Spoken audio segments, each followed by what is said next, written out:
नमामि समीशान निर्वाणरूपं विभुं व्यापकं ब्रह्मवेदस्वरूपं निजं निर्गुणं निर्विकल्पं निरीहं चिदाकाशमाकाशवासं भजेऽहम् चिदाकाशमाकाशवासं भजेऽहम्।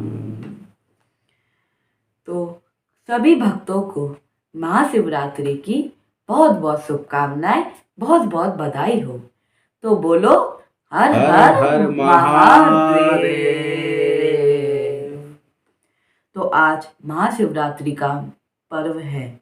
फागुन मास की कृष्ण पक्ष की चतुर्दशी को महाशिवरात्रि आती है।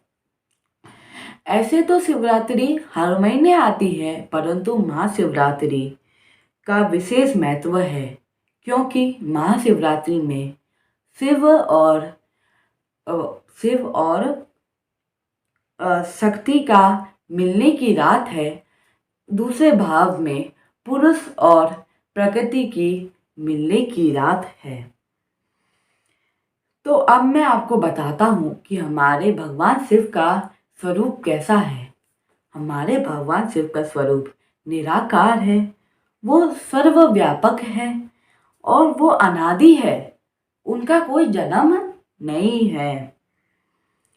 तो अब मैं आपको शिवरात्रि का अर्थ बताता हूँ। तो शिव का मतलब होता है कल्याण और आदि का मतलब, रात्रि का मतलब होता है सुख प्रदान करने वाली। तो जो कल्याण सुख प्रदान करने वाली वो होती है शिवरात्रि। कई लोग शिवरात्रि को भगवान शिव का जन्मदिन मानते हैं, परंतु ऐसा नहीं है। ये शिवलिंग का प्राकट्य माना जाता है शिवरात्रि को। तो पुराणों के अनुसार हमारे धराधर धरती पर 64 ज्योतिर्लिंगों का प्राकट्य हुआ था, परंतु 12 ज्योतिर्लिंग को ही वर्तमान में माने जाते हैं। इन 12 ज्योतिर्लिंगों का जो प्राकट्य है उन्हें वो शिवरात्रि, महाशिवरात्रि के दिन ही हुआ था, इसलिए भी हम महाशिवरात्रि बनाते हैं। तो अब मैं आपको बताता हूँ कि हमें शिवरात्रि में क्या क्या करना चाहिए। हमें उपवास करना चाहिए और हमें शिव जी का अभिषेक करना चाहिए, हमें पानी चढ़ाना चाहिए, दूध चढ़ाना चाहिए। तो ये सब तो साधारण सी बात हो गई, परंतु महाशिवरात्रि के दिन हमें रात्रि में शिवलिंग के 4 पैर अभिषेक करना चाहिए और शिव जी को बादाम और कमल का पुष्प और धतूरे का पुष्प और बेलपत्र हमें शिव जी पे चढ़ाना चाहिए।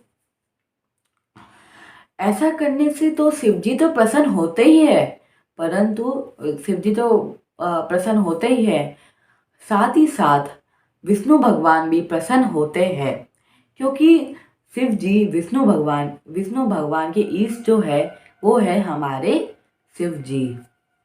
तो अब मैं आपको बताता हूँ कि शिव जी कितने भोले हैं, वो कितने जल्दी प्रसन्न हो जाते हैं। एक बार की बात है, एक शिकारी जंगल में शिकार करने गया। उसको पता नहीं था कि उस दिन महाशिवरात्रि है, या उसे कुछ महाशिवरात्रि के बारे में पता भी नहीं था कि वो क्या होती है। तो उसे पूरे दिन वो शिकार करा, उसे कोई शिकार नहीं मिला। तो वो जा कर के एक बेल के पत्र में चढ़ गया रात को। तो अब वो बेल के पत्र में चढ़ गया, तो जब वो चढ़ा तो वो बेल गिरी नीचे, और जब वो बेल के पत्र में पानी पी रहा था तो जो वो थोड़ा सा पानी था वो गिर रहा था। वो पानी कहाँ गिर रहा था? वो हमारी शिवलिंग में गिर रहा था। तो वो झूठा पानी था। तब भी हमारे शिव जी उससे प्रसन्न हो जाते हैं और उससे कहते हैं कि बताओ तुम्हें क्या वरदान चाहिए।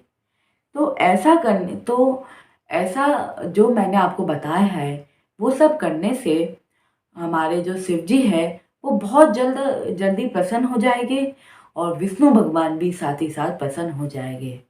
तो बोलो, तो हमें शिवरात्रि के दिन शिव जी का पूजन करना चाहिए। और तो सभी भक्तों को महाशिवरात्रि की बहुत बहुत शुभकामनाएं। जय श्री कृष्णा, जय श्री राधे।